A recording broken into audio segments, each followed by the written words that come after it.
নমস্কার, আমি রিমা। আহারে বিহারে চ্যানেলে সকলকে জানাই স্বাগত। আজ আমি তোমাদের জন্য নিয়ে এসেছি একেবারেই সিম্পল কেকের একটি রেসিপি, যা তোমরা চা বা কফির সাথেও খেতে পারবে, আবার প্রয়োজনে এমনিও খেতে পারবে।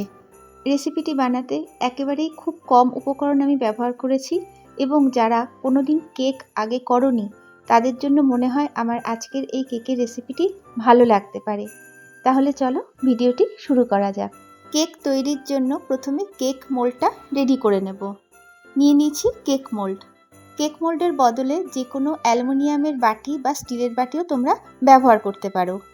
এবার এই কেক মোল্ডে দিয়ে দিচ্ছি 1 চামচ সাদা তেল। একটি ব্রাশের সাহায্যে ভালো করে তেলটা কেক মোল্ডে মাখিয়ে নিতে হবে। হাতের সামনে ব্রাশ যদি না থাকে হাত দিয়েই মাখিয়ে নেবে, কোনো অসুবিধে নেই। মাখানো কমপ্লিট। এবার এই তেল মাখানো কেক মোল্ডে 1.5 চামচের মতন শুকনো ময়দা আমি দিয়ে দিচ্ছি।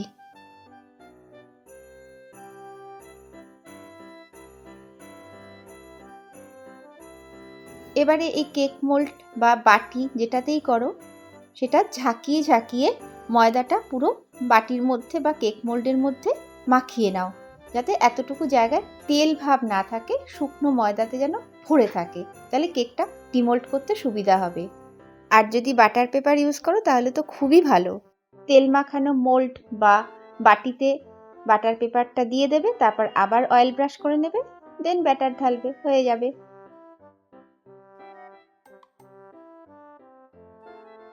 কেক মোল্ডে পুরো ময়দা আমার মাখানো কমপ্লিট। যেটুকু ময়দা এক্সেস হয়েছে একটি বাটিতে ঢেলে নিচ্ছি। কেক মোল্ড রেডি করে নিয়ে আমি কড়াইটা প্রিহিট করে নেব। গ্যাসে বসিয়ে দিয়েছি কড়াই, তার মধ্যে দিয়ে দিচ্ছি একটি স্ট্যান্ড।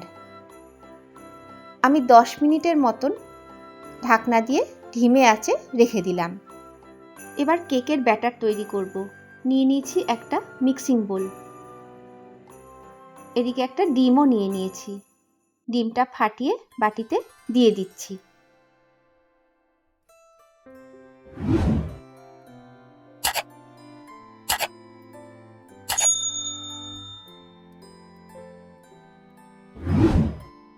এর মধ্যে দিয়ে দিচ্ছি চায়ের কাপের 1 কাপ চিনি গুঁড়ো।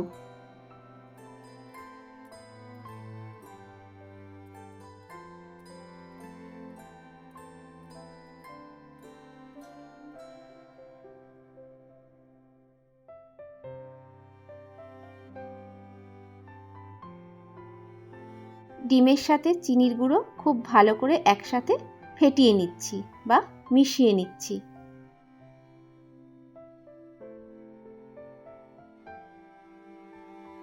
কেকের ব্যাটার যত ফেটাবে তত কেক নরম হবে। প্রায় মিনিট 15 আমি কিন্তু শুধু ডিম আর চিনি গুঁড়োটাই ফেটালাম।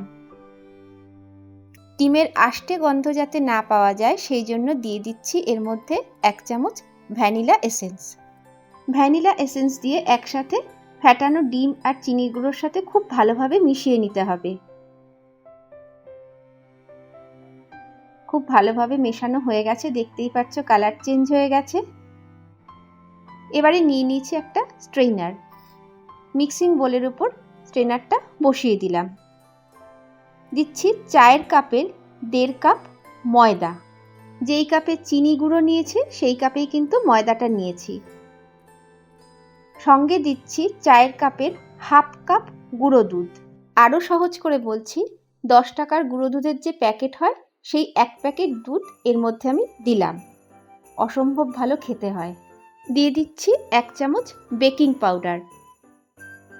1/2 চামচ দিচ্ছি বেকিং সোডা।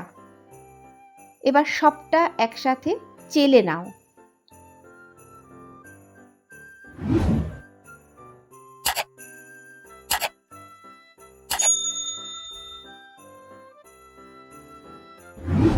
এই দেখো এগুলো দানা দানা হিসাবে বেরিয়ে এসেছে। এবার একসাথে সবটা ভালো করে মেশাও। আগে দুধ বা তেল আমি দিচ্ছি না, এটা আগে ভালো করে মিশিয়ে নিচ্ছি।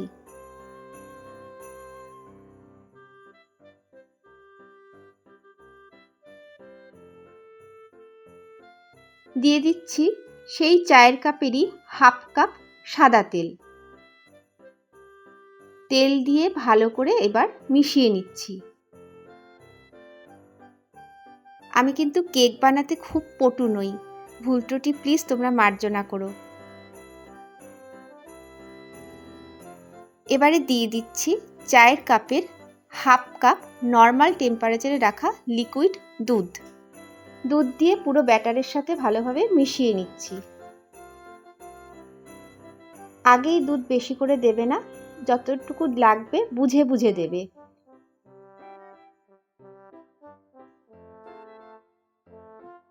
ব্যাটারটা একটু ঘন লাগছে, তাই আরও হাফ কাপ দুধ দিয়ে দিলাম। মোট চায়ের কাপের 1 কাপ দুধ আমার ব্যাটারে লাগলো। ভালো করে আবারও সবটা মিশিয়ে নিচ্ছি।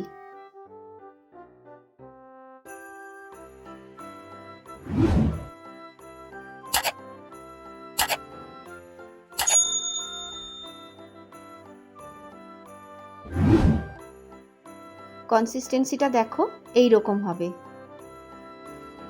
আরও কিছুক্ষণ ঘুটে নিই। আগেই বলেছি যত ফেটাবে তত কেক নরম হবে।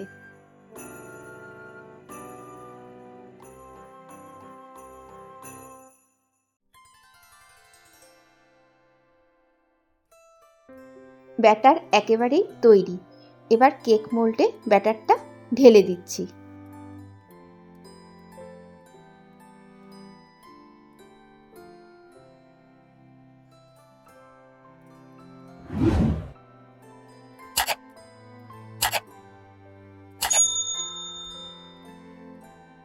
ঢালাঢালি পর্ব কমপ্লিট।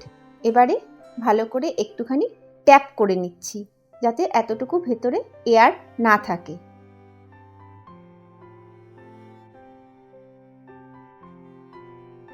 দিয়ে দিচ্ছি কিছু শুকনো ফল, অর্থাৎ কাজু আর কিশমিশই আমি দিচ্ছি। তোমরা তোমাদের পছন্দ মতন যা ভালো লাগে দিও। যেহেতু আমি একেবারেই সিম্পল কেক বানাচ্ছি, তাই বেশি কিছু ইনগ্রিডিয়েন্টস আমি ইউজ করছি না। দেওয়া কমপ্লিট। গ্যাসে আগে থেকে যে কড়াই বসিয়ে রেখেছিলাম প্রিহিট করার জন্য, সেটা তোমরা দেখেছো। এবার কেকের এই কন্টেনারটা বা মোল্ডটা ব্যাটার সহ স্ট্যান্ডে বসিয়ে দিলাম। দিয়ে দিলাম ঢাকনা। কোনো রকম ডিস্টার্ব না করে 45 মিনিটের মতন আমি লো ফ্লেমে ছেড়ে দিলাম, ও ওর মতন বেক হোক। আমি 45 মিনিট বাদে ঢাকনাটা খুলছি।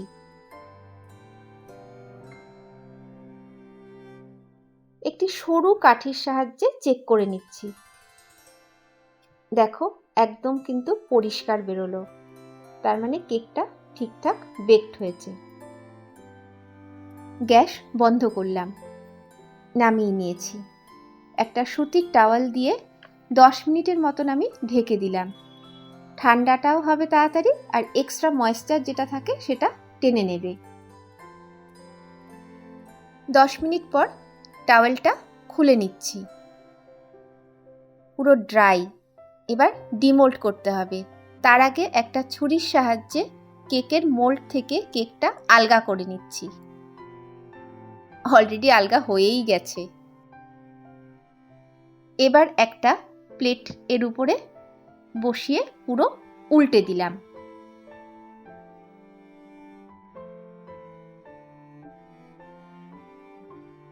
কেক একদম ডিমোল্ড হয়ে গেল। সত্যি খুব খুব নরম হয়েছে। আবার কেকটাকে সোজা করে নিচ্ছি। আর কি, ছুরি দিয়ে কাটো।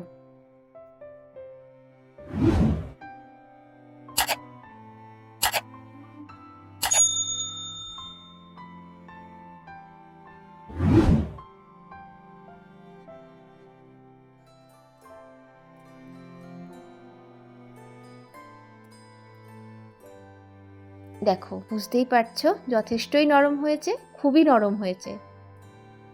বন্ধুরা, আমার আজকের একদম সিম্পল কেক রেসিপি তোমাদের কেমন লাগলো জানিও। যদি ভালো লাগে করতে পারো। যারা কোনোদিন কেক বানাওনি তারা অন্তত একবার এভাবে করে দেখো, সত্যিই খুব ভালো লাগবে। এবার একটা কথা বলি, তোমরা তো দেখলে শুরু থেকে শেষ অবধি আমি কোনো রকম ঘি বা মাখন ব্যবহার করিনি, পুরো সাদা তেলের উপরেই করলাম। যদি তোমরা মনে করো মাখন বা ঘি ব্যবহার করবে অবশ্যই করতে পারো। সেই ক্ষেত্রে মাখন ঘি একটু গলিয়ে নেবে, তাহলে দেখবে সুবিধা হবে। ঠান্ডা করে নেবে, অবশ্যই ঠান্ডা, কোনোভাবেই গরম দেবে না। আর যদি মনে করো আমার মতন সাদা তেলে করবে, করতেই পারো। আমার চ্যানেল বা ভিডিও যদি তোমাদের ভালো লাগে আর যদি সঙ্গে থাকবে মনে করো, সাবস্ক্রাইব করে আমার পাশে থাকতেই পারো। আমার কোনো রেসিপি যদি ভালো লাগে, ইচ্ছে হলে তোমাদের বন্ধু এবং পরিবারের সাথে শেয়ারও করতে পারো। তাহলে আজকের মতো আমি আসি। সবাই ভীষণ ভালো থেকো, আনন্দে থেকো। নমস্কার।